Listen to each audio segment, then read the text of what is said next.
Ассаламу алейкум, құрметті жамағат. Жалпы бүгін бір тақырыпты қозғайық деп отырмыз. Енді бұл қазіргі таңдағы өзекті тақырыптардың бірі десек те болады. Жалпы мұсылман адамды қарғауға бола ма? Және мұсылман емес адамды қарғауға бола ма? Жалпы енді бұл мәселеде шариғатымыз не дейді?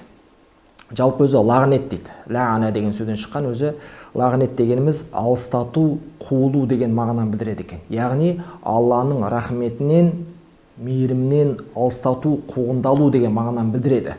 Бұл Алла тарапынан айтылған болса. Ал егер пенде тарапынан айтылған болса, бұл балағаттау, жаман тілек.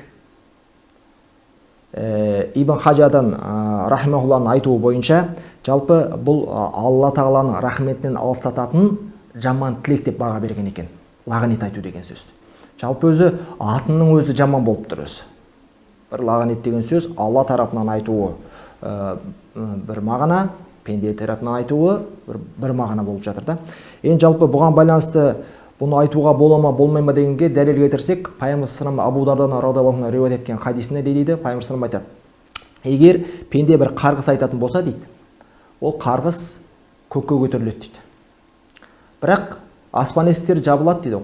Қарғысқа сондай жамандығы соншалықты аспан есіктері жабылады, ашылмайды дейді. Одан кейін ол қайтадан жерге түседі дейді, бірақ жердің де есіктері жабық болады дейді. Сондықтан бұл сөз қарғыс не істейді екен? Жер жүзін айналады дейді. Жер жүзін айналып жүрген кезде ақыр аяғы айтылған адамға қарай барады дейді. Айтылған адамға барған кезде ол айтылған адамға лайықты түрде айтылды ма, жоқ па? Егер лайықсыз болған болса, ол автоматты түрде жәнегі айтылған адамға, қарғыс шыққан адамға қарай кетеді дейді. Демек, қарғыс былайша айтқанда айтқан адам бұл үлкен тәуекелге барып тұр. Не бар, не жоқ деген. Не бұл кісіге тиеді қарғыс, не өзіне тиеді. Бұл енді қарғыстың өзі жаман екенін баяндап тұр Пайғамбар саллаллаху алейхи вассалам. Демек, қарғысты оңды солды айтып беруге болмайды екен. Ол бір нәрсе. Бұл хадистен түйетініміз. Демек, өйткені қарғыстан өзіміз қауіп шегетін, өзіміз зардап шегетін қаупіміз өте көп болып тұр да. Енді жалпы қарғыс айту үкіміне келетін болсақ, жалпы қандай кезде болады деген. Жалпы қарғысты мұсылман ғалымдар айтуы бойынша жеке адамға айтылмайды. Жеке адамға айтылмайды, бірақ бір топ сипаты бар, бір топқа айтылады.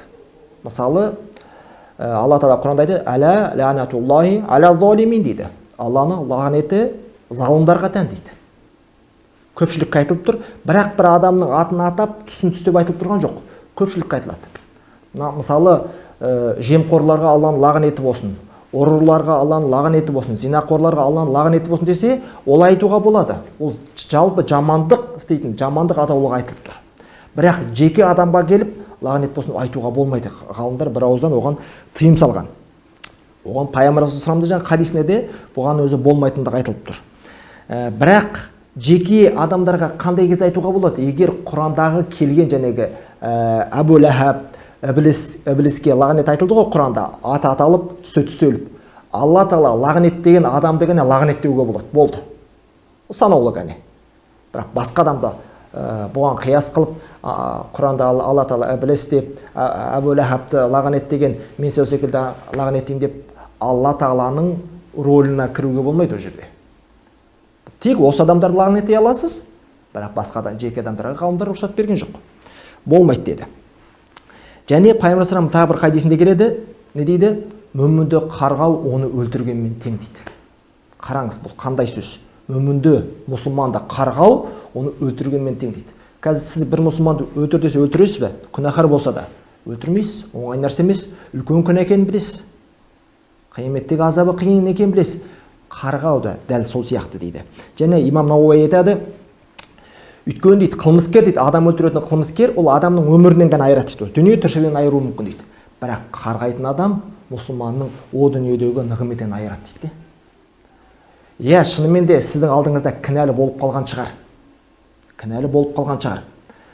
Бірақ сіз қарғасаңыз, оның қияметтегі жағдайын қиындатайын деп тұрсыз да. Бірақ әлбетте енді сахабалардың ішінде дұғасы қабыл болып қарғыс айтқан кездер болды, бірақ оңды солды деген айтқан кездер болған жоқ.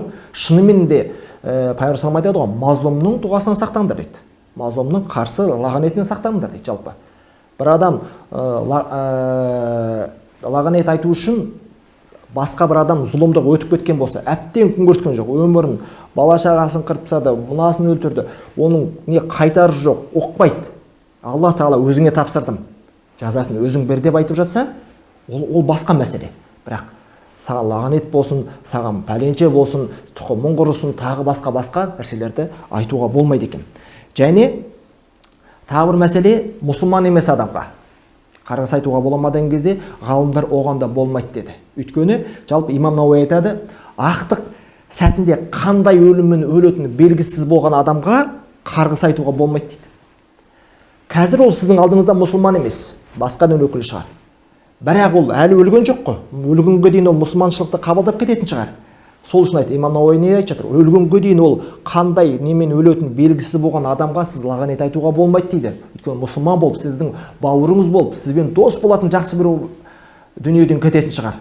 Міне осы нәрсеге мән беру керек екен. Жалпы қарғау өте жәнегі хадистерде келіп жатыр.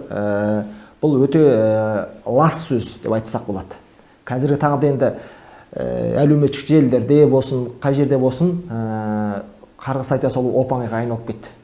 Жалпы мұсылман адам осы хадистегі нәрсені айтылғандарды түсінетін болса, қарғыс айту дейді мүмінге, мүмінді өлтіргенмен тең деген нәрсені түсінетін болса, ол адам қарғысты оңды солды айта бермес еді. Ва ахиру дa'wana анил хамдулиллах, настағфируллаха ва натубу илейх.